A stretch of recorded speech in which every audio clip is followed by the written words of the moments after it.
So, welcome to the podcast. One more for love, or something like that.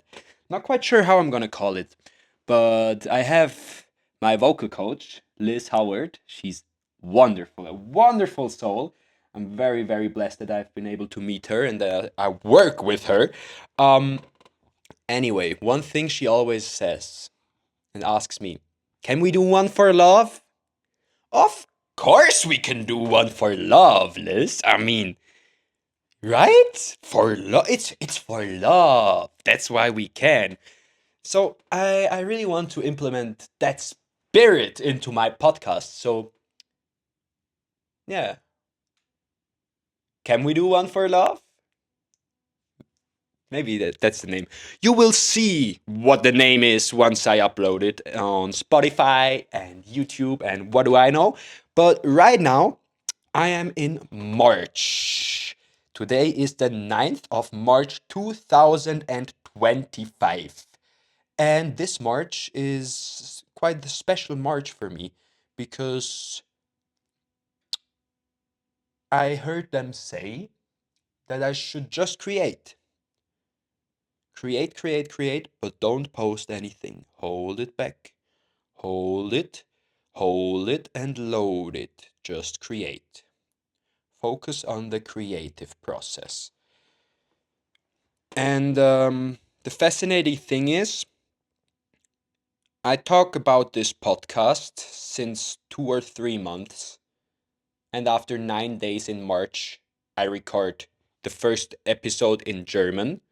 I did that right before, and now the first in English. So I don't know why I had to take away that weight off my shoulder of I need to post, I need to post, I need to post. But once I took off that weight, woo! I started flying, just like when you have the balloon. You drop off the weight you don't need. And it's not really about doing much, it's just about dropping the sandbag, which is just heavy and not serving you, and then pulling up that rope, and the fire goes on. The fire in your soul, right? And you start soaring, you start flying. That's the magic. Letting go. Because the more you drop the sand of the balloon, the more it flies, the higher it flies. So, yeah, I guess I had to drop the weight of having to post in order to get into a space of just creating out of love and from a space of authenticity. Because that way I can speak from the heart. And speaking from the heart is always the best. I know that. I know that for sure. Because when you speak from the heart, people listen. When you speak from the heart, you speak your truth. And you speaking your truth is what this world needs. Every single one of us is here to speak our unique and authentic truth. Every single one of us is here to share our experiences so we can help and support each other in this life thing. You cannot imagine how many people that I've met only this year that have taught me so much. It's incredible. But not too long ago, I thought I knew everything and I was smarter than my coaches. And I was like, I don't need any coachings anymore. I don't need to learn. Now I got it. I'm through. Well, I got humbled real quick. Let me tell you that. And I realized I'm a student of life. Student of life. I'm here to learn in this life. And that's it. I'm not here to know it all. I'm here to learn and grow, evolve, create, live. Because that's a really, really big truth that came through for me. We're just simply here to live. And in these past few months, I was always working on my spirituality even more and more and more, and transforming and disconnecting. And oh, now I want astral travel and leaving my body. And well, why would you want to leave the body that your soul signed up to get into? Your soul was waiting to live this life in your body. Your soul was waiting to be within you. And you want to leave again. Isn't that funny? Isn't that funny? And I understand that really, really good. But one truth that came through is that the most spiritual thing we can do on earth is to fully live our little human lives. Or big human lives. We are here to simply live, experience, and share from our heart. So, what stops us from sharing from our heart? Bingo! Our mind, our thoughts. And for me, the biggest thing that's coming through there is, what might others think of me? What will they think when I say this? Will they still like me when I do that? Well, if I say no now, are they ever gonna say yes to me? Questions like that haunted me for years and years and years. And I'm not saying that they disappeared, but I definitely got more calm, and I came into a space of being centered and grounded within my own energy so much that I don't really care what you think or whether you understand me. Because I was always scared of being misunderstood, so I looked into it and I went into it and I saw, well, the thing that I'm actually scared of is that no one will ever understand me. So what did I say to myself? Well, in that moment, I made a promise to me. And I said, Jacques, do you know what? I already dedicated my life to understanding you. And I will do exactly that from this point on forward. So that alone is my promise and my guarantee to you that at least one person at the end of this life, of your life, will understand you. And that is me. And even if I can't, you know I tried all my life. And that somehow gave me peace. And maybe it gives you peace as well. Maybe you need a different way, different solution for that. Ooh. Spirit is coming through in this. Wow, wow, wow. How beautiful. So, yeah.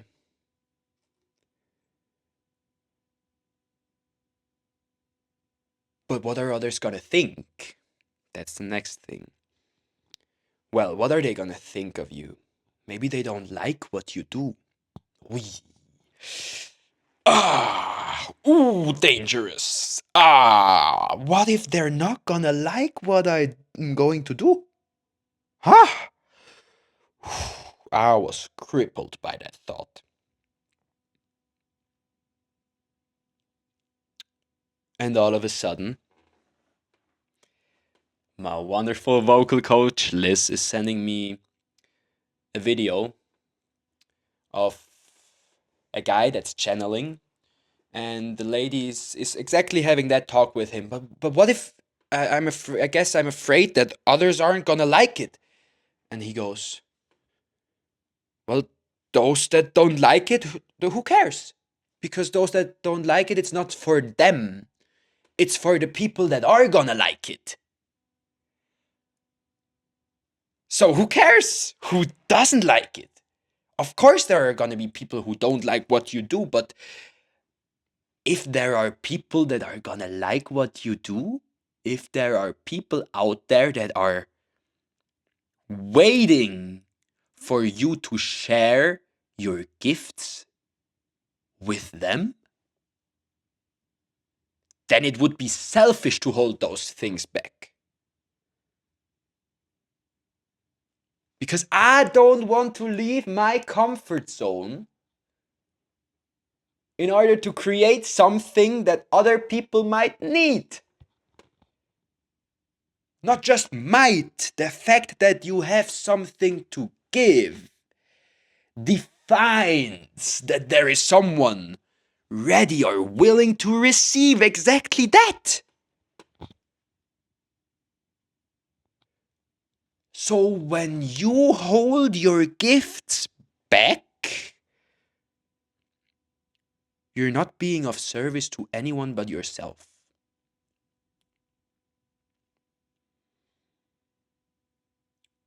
So if you have been waiting for a sign, then this is your sign. Go out there and just do the thing that you always wanted to do. Maybe it's music, poetry, arts in other form, drawing, singing, dancing. I don't know what lights up your soul on fire. I know for me it's music. It's creation of wisdom. It's sitting here and just allowing Spirit to talk through me and talk to you and share all of this. Not just with you, but with me. I'm so fascinated by all of the wisdom and all of the knowledge that's within me, but I can only access all of that if I put up a camera and I have a talk with you or with other people. But you can't have talks like this with everyone, and you know that for sure. So why? Why can we not have talks like this with everyone? Well, you can only meet people as deeply as they have met themselves. You can only meet someone on the level that they're at. You can never exceed that level. When I realized that, I figured, well, I want to climb up the ladder. I want to increase my level so high that I can communicate and interact with everyone, that I can meet everyone at their levels. Well, I realized that that is really lonely. Because the higher you climb, the less people are gonna be able to understand you.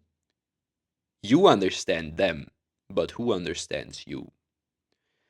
And there we go back to the topic that has been crushing my mind. I was so damn scared of being misunderstood. Until I realized that people that care about it, people that want to receive this gift, are gonna put in the effort to understand the message. And who is not willing to put in the effort doesn't want to understand the message and therefore doesn't need it. So whether someone is understanding you or not is up to them. And the more you change the paradigm, the more you put the ball into the other person's half, the freer you get. I'll make another example. Actually, the thing that set me free. So, all of February. Maybe I should start there because I talked about March being my creative month of making things and not posting and everything. So in February, I started my Instagram page that I've been wanting to start pretty much all my life. Leben mit Jack. Leben mit Jack. So essentially, it's a German page, and it's about me coming out as a coach, sharing my gift, sharing my voice, and stepping into my purpose as an intuitive feminine healer. I'm here to help people, especially women, the age of 18 to 45, understand how to listen to their heart, how to create a safe environment for themselves where they can feel their emotions, which they might have been suppressing all their life. Feeling. Feeling is how we listen to our heart. Feeling is how we connect to our soul. Feeling is how we connect to our truth. Feeling is what connects us to the non-physical, spiritual world. So the feelings are what connects a woman to her power.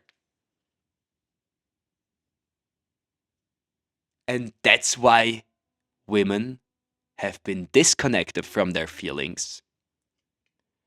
So they don't know what they're feeling. They don't know what's right or wrong.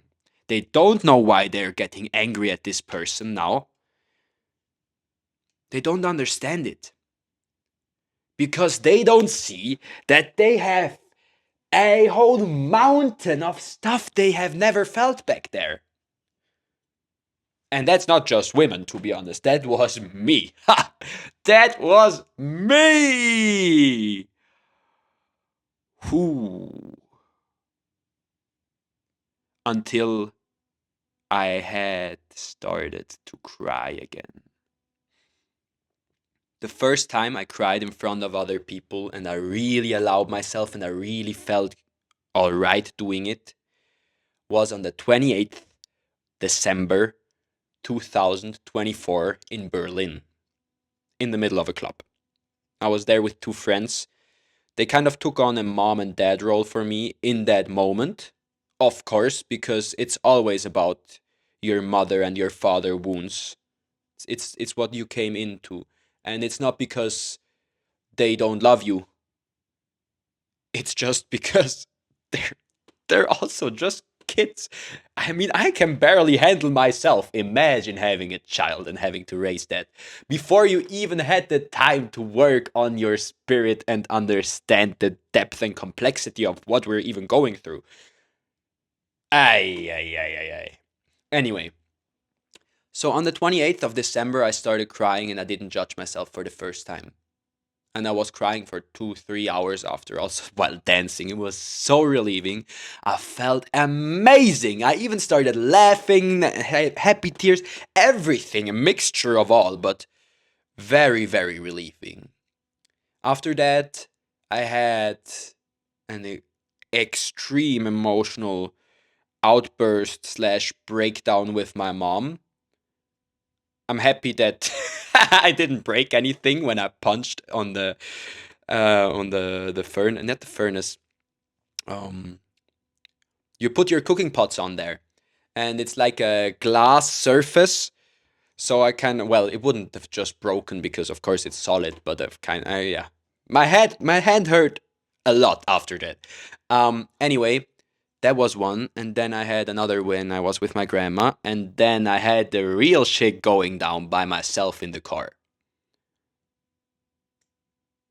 So it's about having and feeling safe.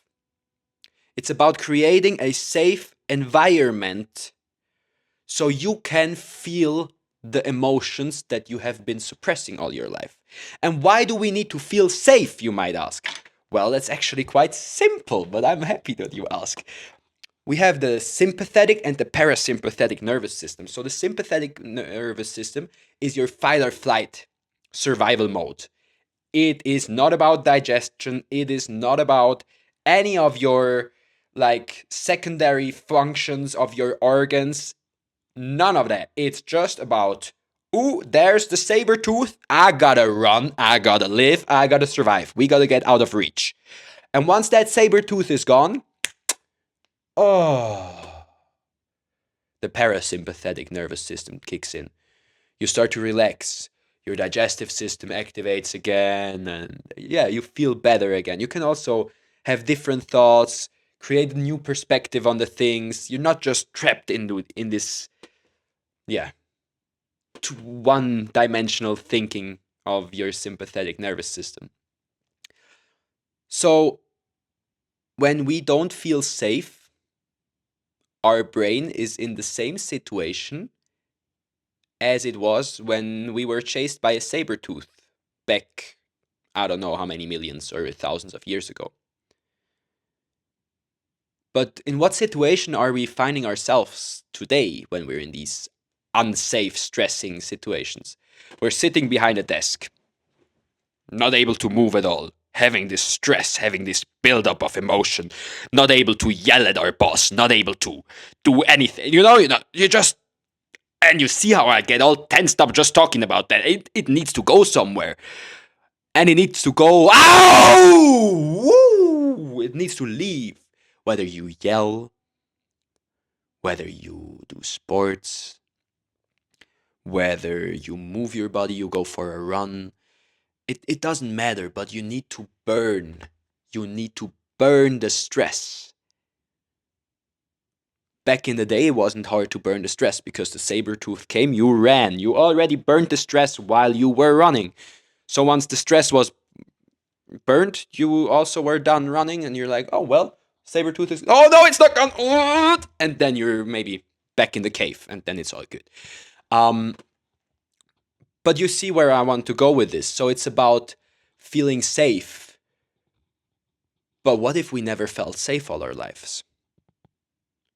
What if we learned that the behavior of the people closest to us is unpredictable and unsafe?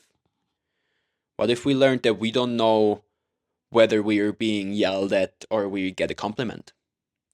What if we learn that our actions don't have to do anything with the reaction of the other person?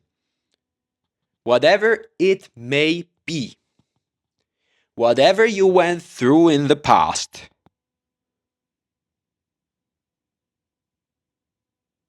ooh, this is very therapeutic for me. I was thinking that this is going to be like a therapy session, but it's a therapy session.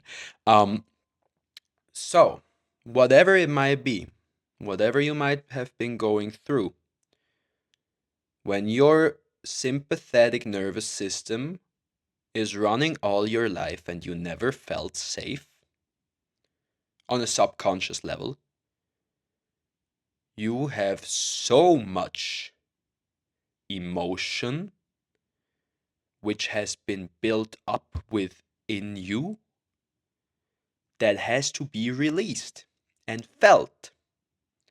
Energy in motion. Emotion. So we have all of this energy within us and we want to use it somehow. But right now, that energy, that trauma, I look at trauma as a block of energy, right? You have this block of energy, which is right here. So, this block of energy next to you, it's right now, it's heavy. It's weighing you down. Maybe it's anger because, I don't know, your boss was not treating you the way you deserved, or your teacher was not giving you the grade you wanted for that painting that you loved, or, it can be stupid stuff. Well, it's not stupid at all. All is valid. But it can be simple things like that from our today's perspective. But your child self has put so much dedication, so much heart, so much love into it to then get rejected. And my examples, I'm sure they're just scratching the surface for most of us. Um, where do I want to go with this?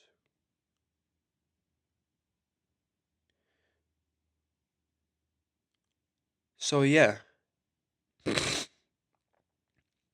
I guess.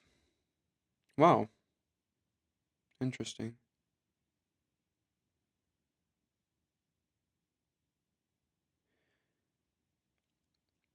Let's loop back to the safety.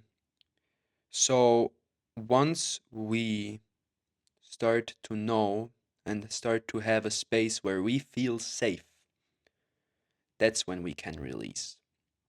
And that's essentially what I'm here to do with workshops, with retreats, with seminars. There's gonna be loads of beautiful thing in the future for you.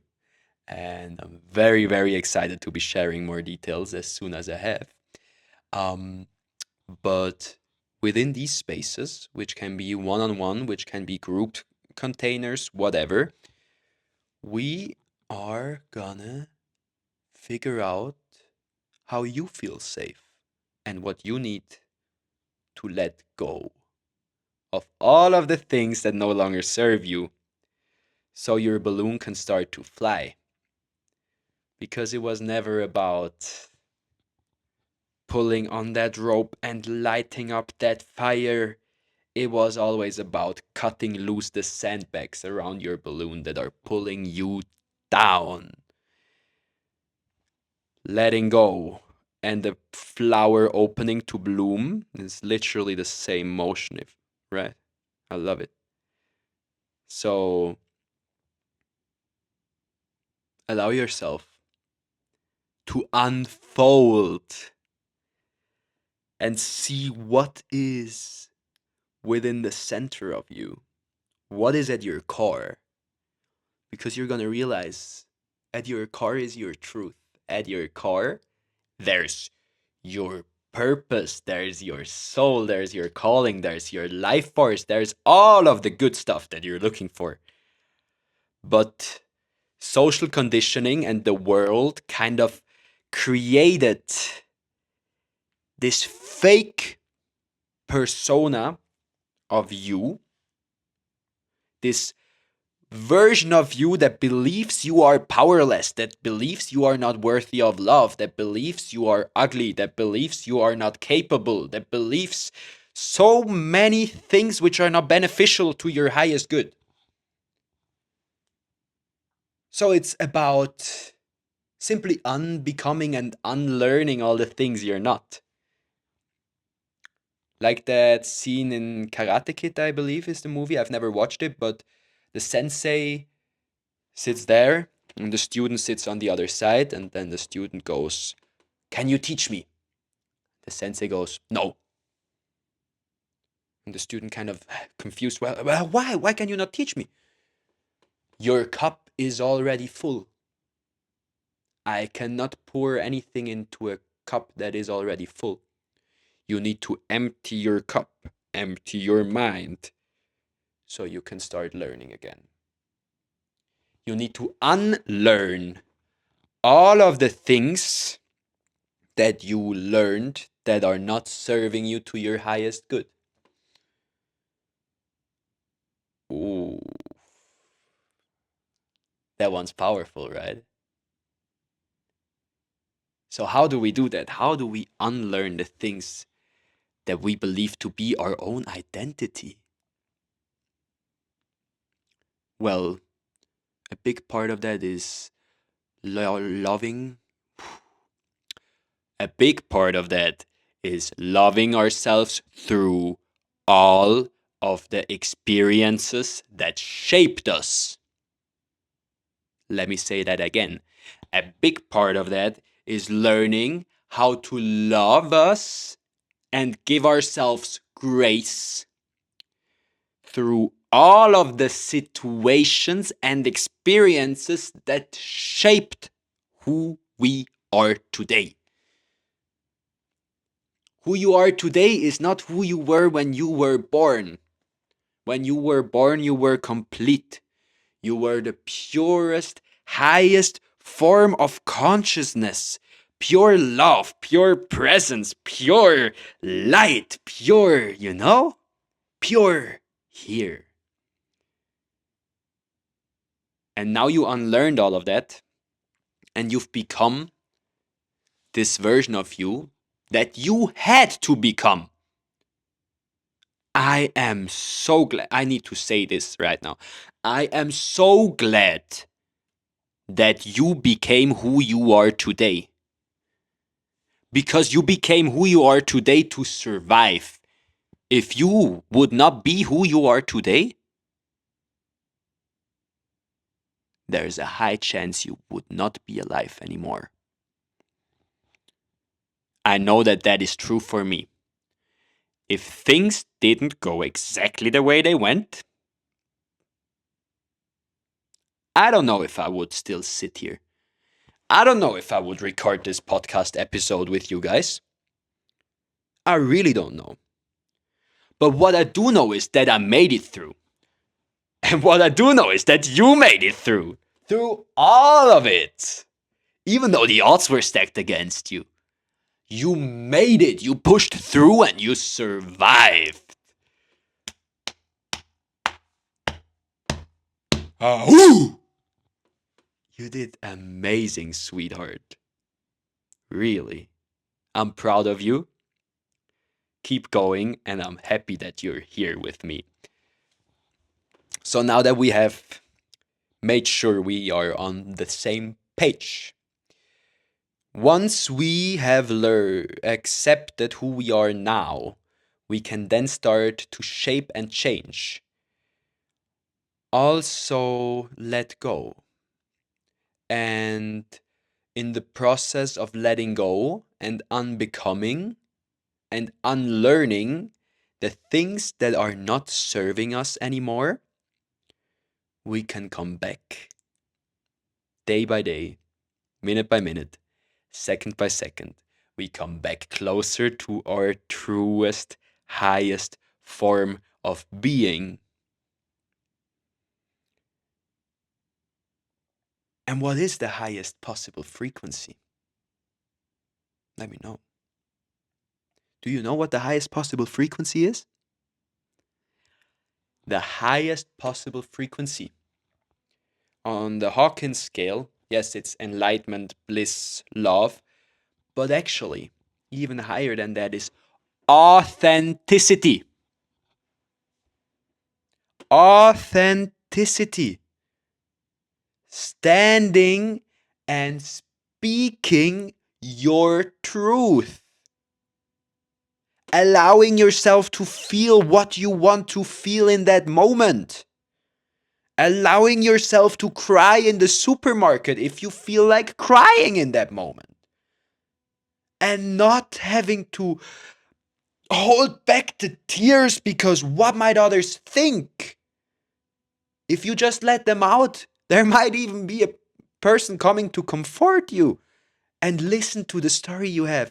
Listen to your hurt so you can share it. I know it's a process, and I know in today's society, there's a high chance that there might not be someone coming to you and comforting you. But what I do know is that if I saw you crying in the supermarket, I would come up to you and I would ask you what's wrong. So that comes from being the change we want to see in the world. Because that's literally how we change it. That's how we change the world. Depending on how we encounter it. Depending on how we interact. Every interaction with every human being you ever had impacted the way they see this world. So every interaction you will have in the future will impact how this person looks at the world and sees the world. So I choose that I want to be a beacon of love and light in a world which is looking sad and which seems to have no hope and which seems to be filled with hatred and with jealousy. And I choose to be different. I dare to be different and I dare to step into my power now. Literally, quite literally, because I record this episode with you. Can you feel this energy that's coming through? Wow. In the German podcast, that it's nowhere near this, but it's not about comparing.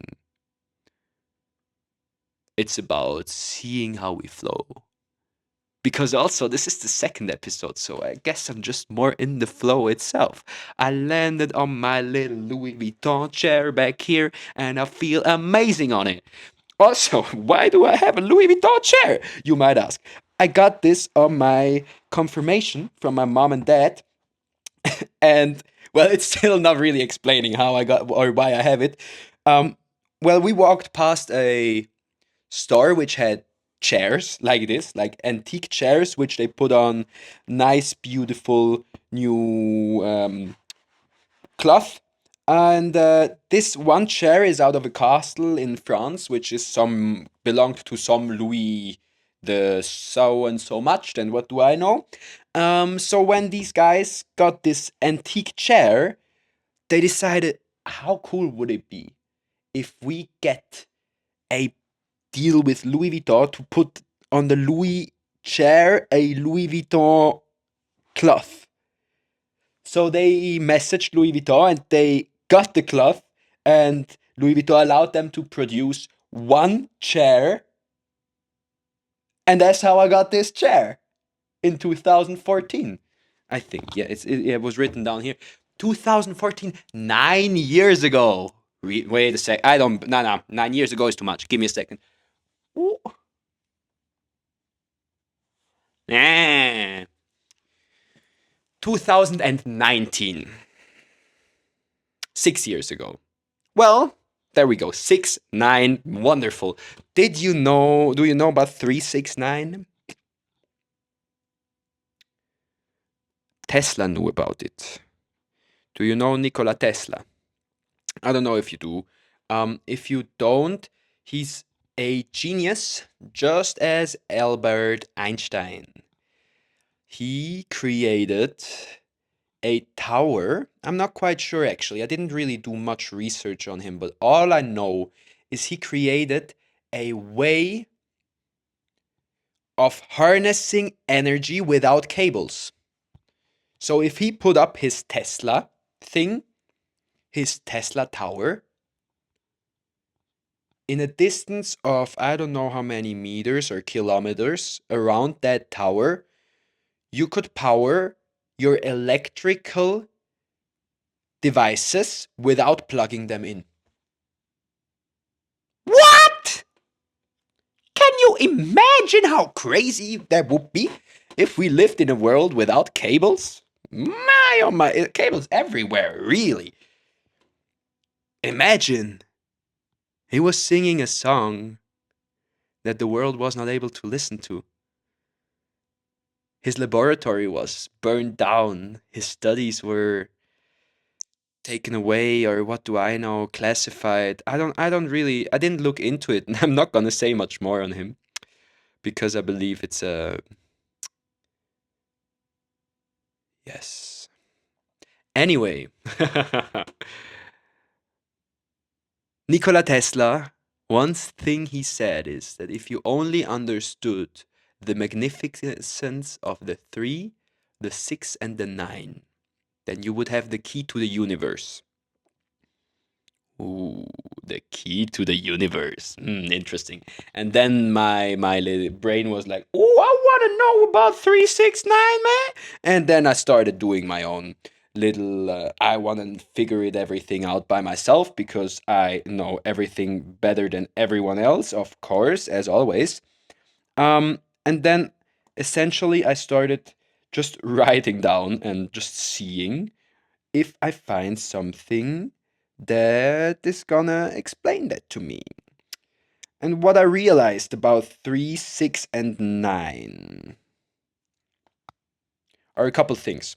So, one of the things is that no matter how many times you add 3, 6, or 9, and you multiply it with itself, you will always end up with 3, 6, or 9.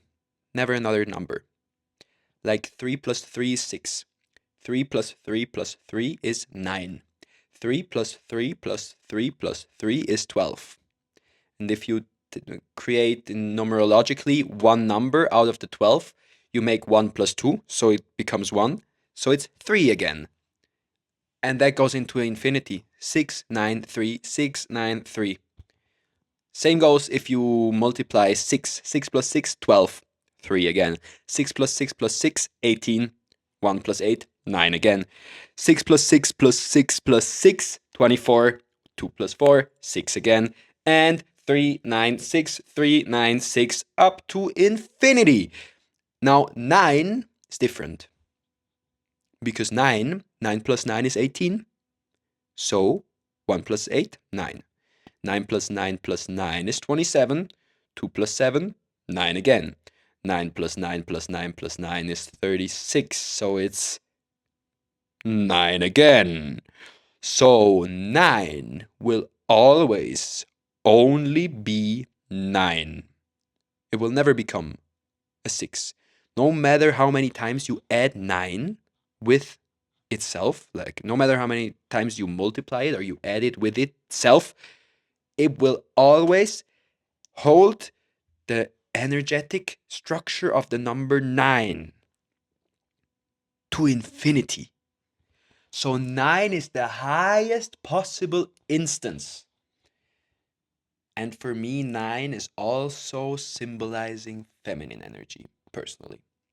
Because if we look at the 69 symbol, 69 is looking very, very close, similar to the yin and yang.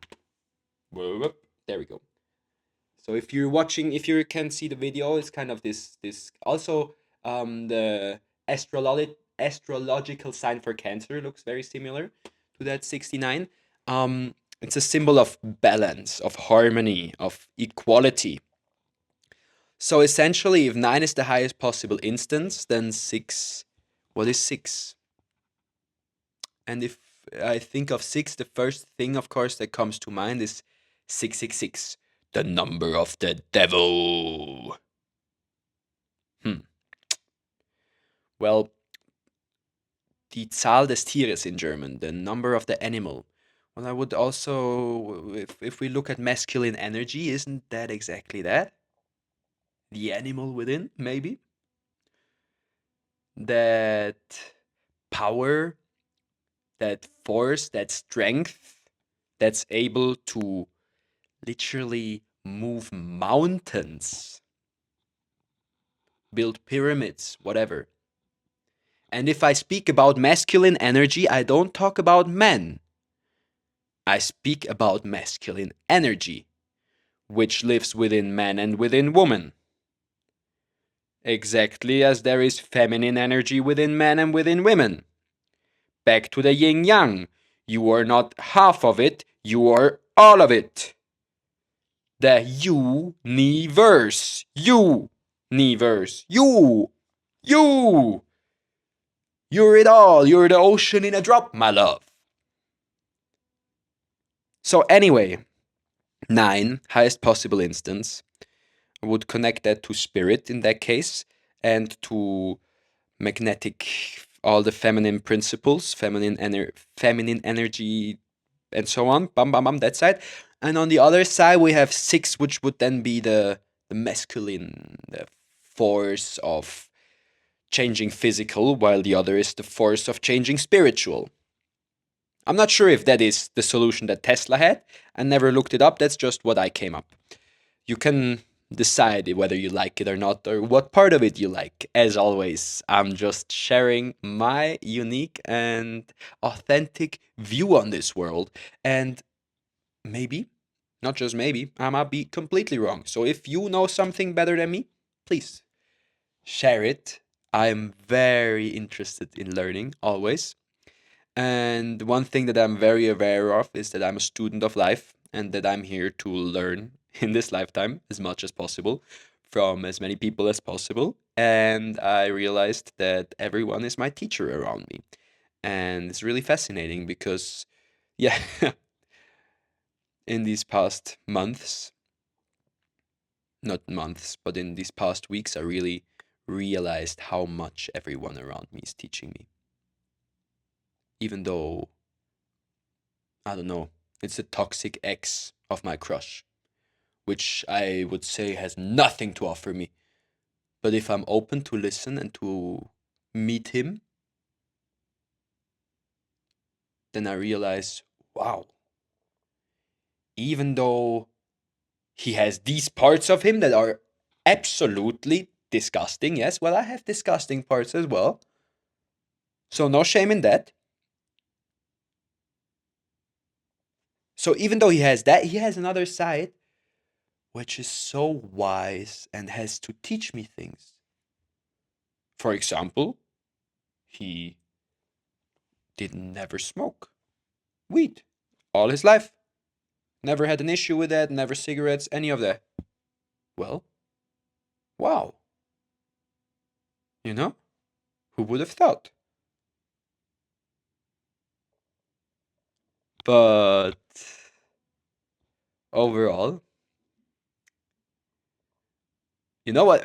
Do you know why my brain just stopped? Why I kind of, maybe you even saw it in my feelings. I realized the more I speak about my own life, the higher the chance is that the people that are involved into the stories are actually realizing that I'm speaking about them if they listen. But I believe as long as I'm not saying any names, it's all right because it could be someone else and it could be another time. But as you see, as I said, I'm not free of that. I'm just worried about what other people might think about this.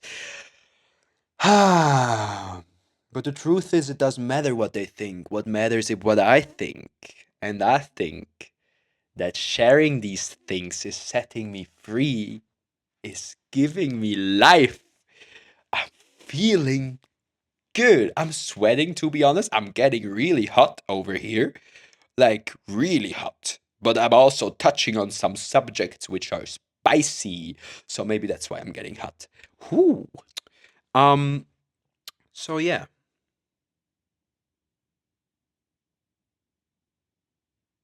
where do we want to go?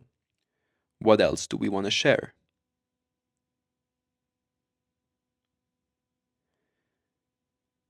You know what? I believe this was it for today. As I always finish, I finish with a little task which you can do now after listening to this episode. And now is the question, what? What can I do? And I don't know what I should tell you right now. That's why I'm really honest and I'm kind of just trying to keep it going and speak about something, but it's not really giving you any value from this point on. So, you know what? I'm gonna share just my own little routine that I do. Every morning, I spoke about being a student of life. So every morning, when I wake up, I remind myself of three things. One of them is there's a lot of people that didn't wake up this morning. So I am blessed to be alive again. And I am blessed that I was able to open my eyes one more day. Today. I am blessed. I am thankful. So that's the first thing I do. I bow and I thank the universe, God. I don't care how you call it, source, your higher self. your spirit guides, anything. I don't mind. Say it, call it how you want, but thank it. Even if you don't believe in anything, thank yourself that you woke up today. At least that. Then the next thing, I touch my body and I realize, wow, I have my body. I'm back in my body. I didn't get trapped in the dream world. This also goes kind of with being alive and waking up, right? So I thank again, I bow again, and I thank for having my body, which in my case is working perfectly. I have two legs, I have two arms, I have internal organs which are functioning to perfection by itself without me even thinking of it. I have vocal cords, I have two eyes, I have ears which hear, I have hair on my head. I have all these things. I can move my fingers, I have wonderful coordination, I can jump, I can run, I can do everything. I am smart, I am talented, I am powerful, I am blessed. And so are you. I don't know, maybe you have some kind of disability or you had an accident which then caused you to, yeah, just live life different. Well, but you're still alive. You still have a body. You still woke up this morning, right? So that's a reason to be thankful for.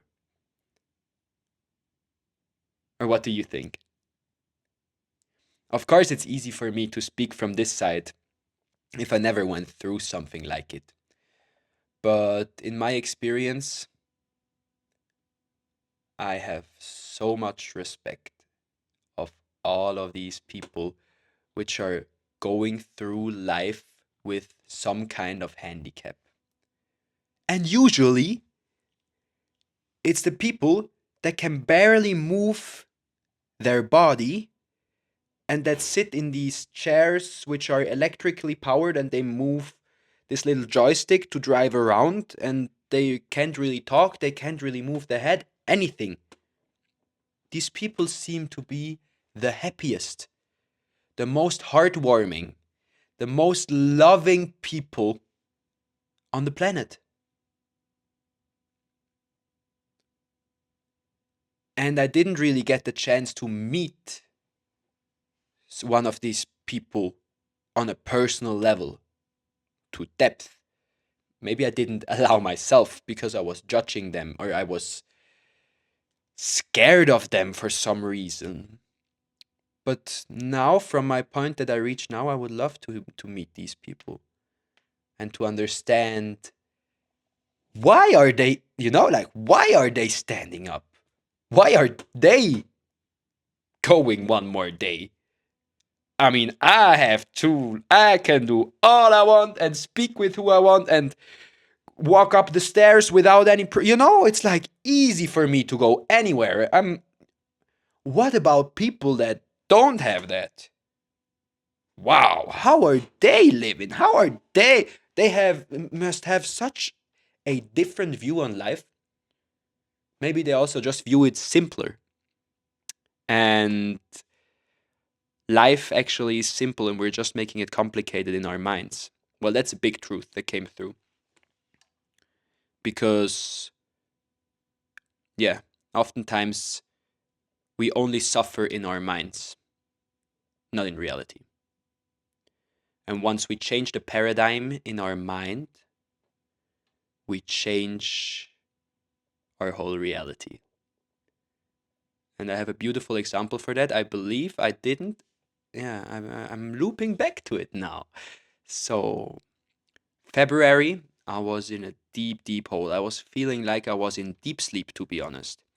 But all of that started with the end of January. I had an emotional breakdown in the car. My tears were literally building up so much that my vision was blurry. I was kind of getting scared that I would crash somewhere, but I just trusted my intuition and I blinked heavily so I was able to see again. And I screamed, I yelled, I let it all out. And I wouldn't have been able to do that here because I know my grandma is living right on top and I don't want to bother her with my yelling and my screaming and my, it doesn't have to do anything with her. It's just a buildup of the 20 years that I never felt. But who is she or who am I to put that onto her? Of course, I'm sure she would have taken me into her arms and given me the compassion, but I didn't want to be held by her. I wanted to be held by myself in that moment.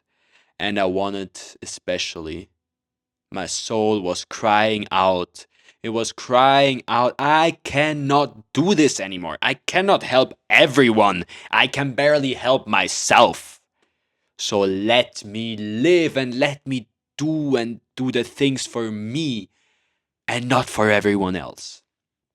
And after I went through that, of course, there was coming up more than just that, but that's something that I just was able to access right now. After I let all of that out, I switched into the parasympathetic nervous system for the first time in my life. At least that's the moment when my subconscious realized we are safe now. I think that's that. My subconscious at that moment realized it's safe. All is safe. All of the big emotions are safe. All of the big emotions are valid. No matter what side of me that I show, I am able to hold and love myself through all of it. And after I showed and proved that to my subconscious, I came into a state of relaxation. Wow. I was feeling so relaxed. I was feeling more relaxed than I ever felt all my life. I still feel more relaxed than felt my whole life. And I was kind of dropping into a deep sleep, really like I don't know what's it called in English, but the princess with the roses that grow all around the castle, right? I'm in my deep sleep phase all of February and really not really getting out there, just kind of and sleeping and relaxing and releasing and letting go and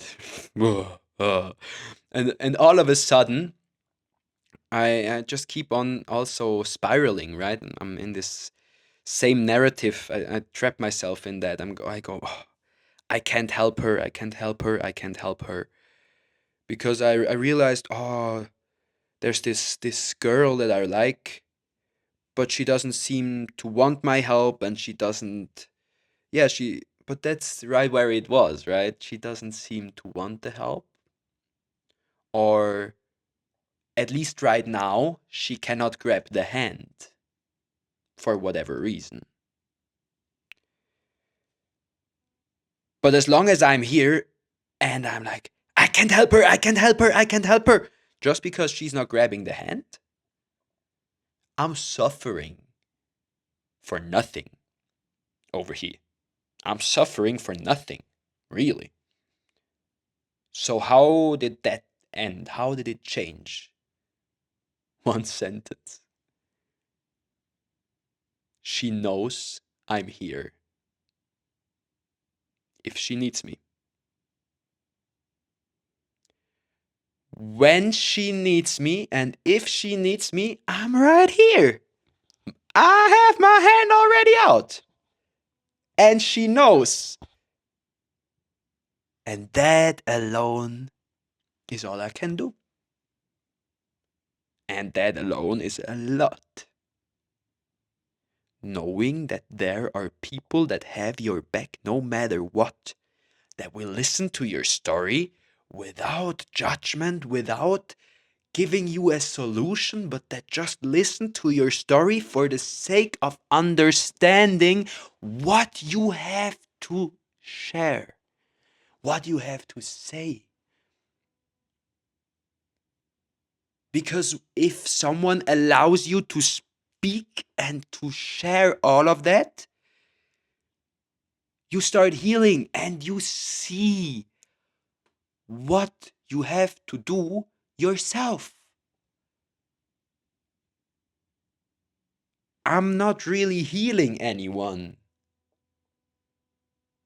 People are always healing themselves. I remember this one session I had with my Kundalini yoga teacher. So I'm also doing a Kundalini yoga teacher training, and I was in a session with Judith, my wonderful yoga teacher. So we had this session, and afterwards I'm pure bliss and light. I don't know, feeling like this little ball of light and love, just whoo, oh, wow, right? And I never had that before, so I go up to her after the class, and I'd be like, Judith, you taught me how, or you literally, how do you call it in English? You magic, not you magic. You do magic. Yeah. You get where I want to go with it, right? You enchanted me. Ah, there we go. You enchanted me. And then she looks at me and she goes, no, no, you enchanted yourself. Yes, she guided me. Yes, she said what to do, when to breathe, where to focus on, when to rest, when to push further, when to, But I did it. I did all of it. I could have also just been laying flat on my back, sleeping till the end. But I decided to participate. And because I decided to participate, because I committed to walking the path that she's enlightening for me, I was getting enlightened myself. Of course, it's not just one yoga session and you're done. Then your cat dies and you back in, yeah, life happens and you just get thrown all out of it. But that's what it's really about. Same as with meditation. It's not about staying in the meditative state. It's about what do you do if you get kicked out of it? You jump on a thought, oh, my back is itching and I need to, oh, wow, now I lost my meditation. I lost my focus. Well, what do you do now? Do you come back to your breath? Put your spine nice and straight. Make sure you feel your seating bones and everything and go back into your meditation? Or do you give up just because you failed? It tells you a lot about who you are. And that's also really what it's about. Always coming back to it. Not being in this constant state of enlightenment. Of course, that's beautiful. But we're there when we leave this earth. And we know it's boring.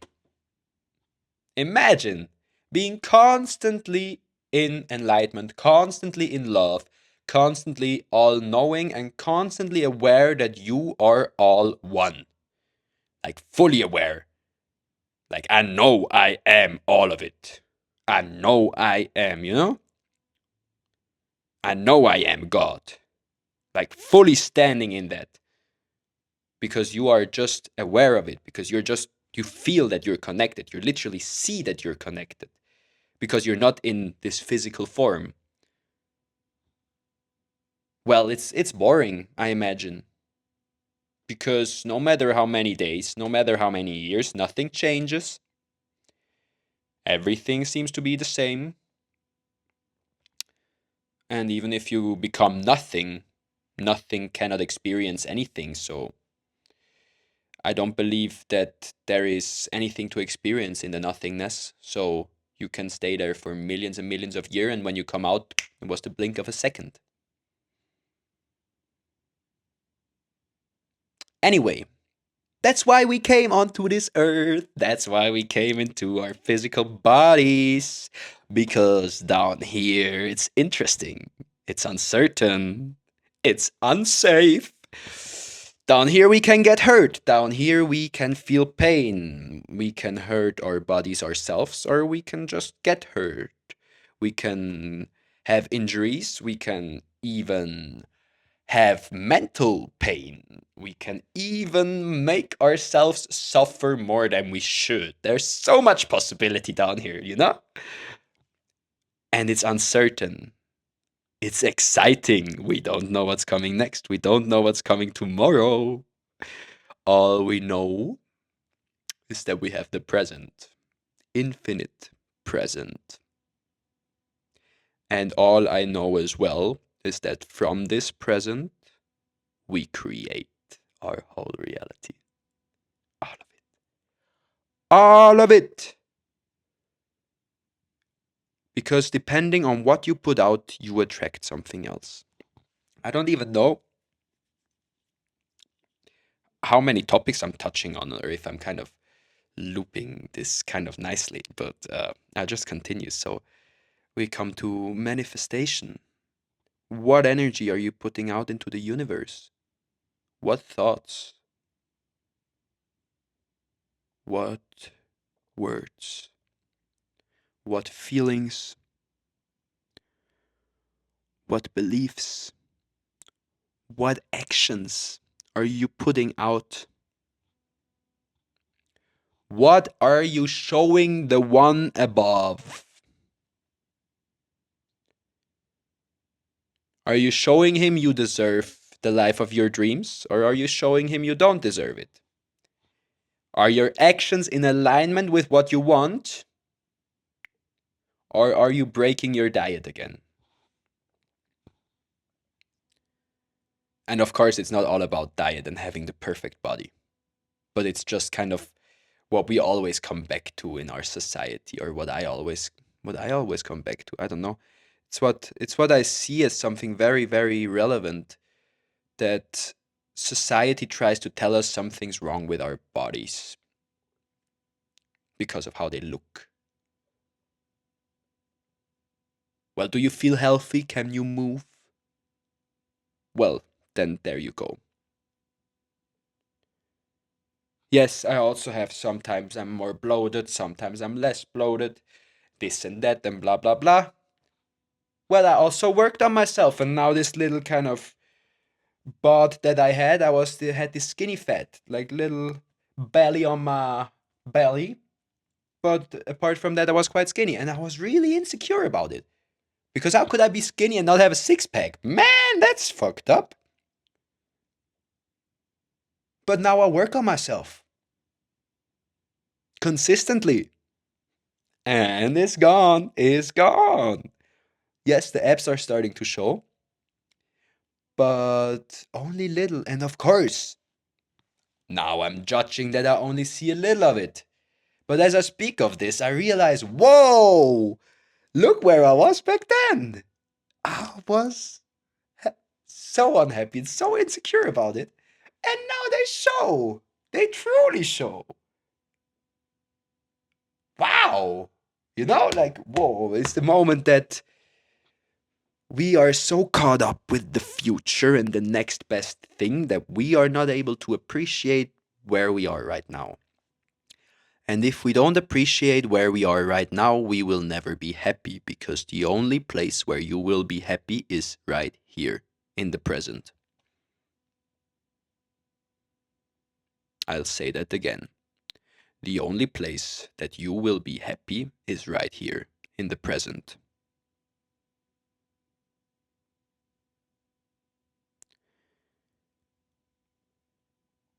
I realized that I wanted to close this podcast quite a while ago. But instead, I just continued talking. I mean, I'm sure you didn't mind.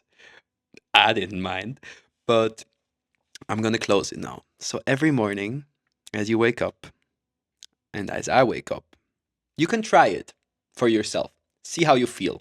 See if you like it. Maybe you thank for other things, but I love this. So every morning, and you don't even have to bow if you don't like it. Touch your heart, touch your head, clap your hands, make this mudra, which you believe to be very spiritual and fancy, I'm sure, or put your hands into prayer position. I don't mind. Do whatever feels right for you, all right? But here's what I do. Every morning as I wake up, I bow 3 times, and I thank the universe and my spirit guides that I woke up, because many people didn't wake up. I thank the universe that I have a body, because Wow, I'm back in my body and it's carrying me wherever I need to go.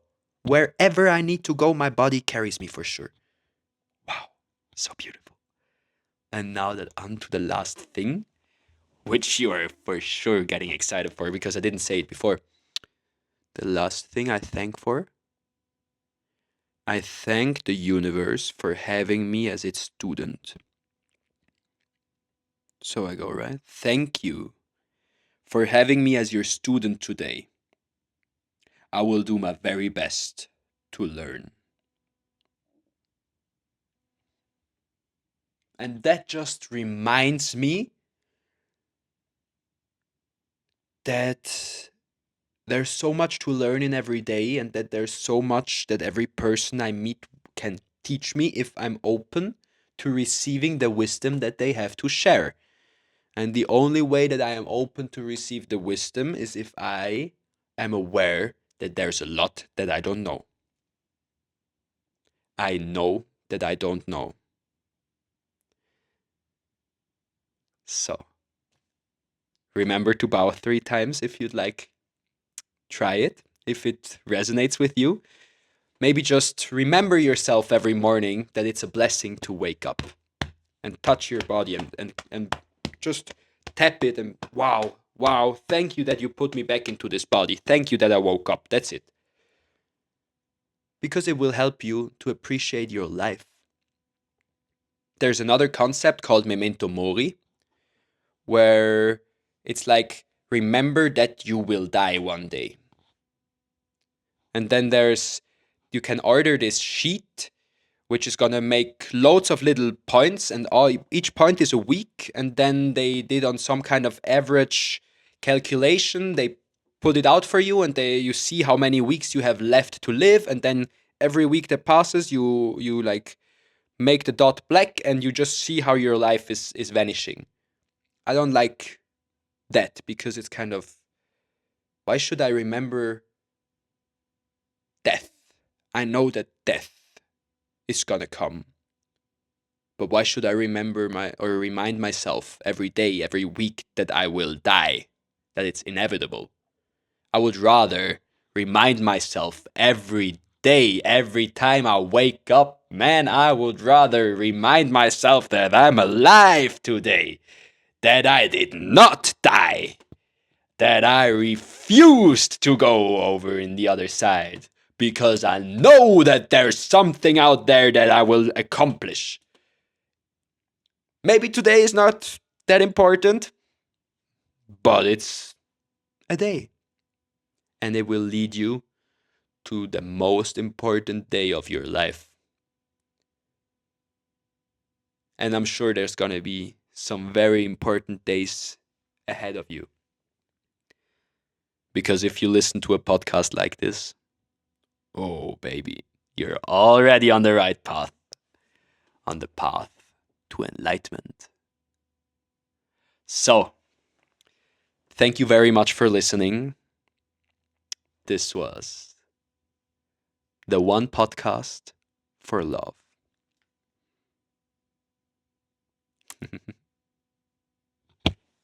Woo! That's how we do it. That's how we do it. Da room ba ba bow bow. Wam bam bam bow bow bow boo wam bam bow bow. Da da da da da. Roo da da da bow. Bow bow bow bow. Boo.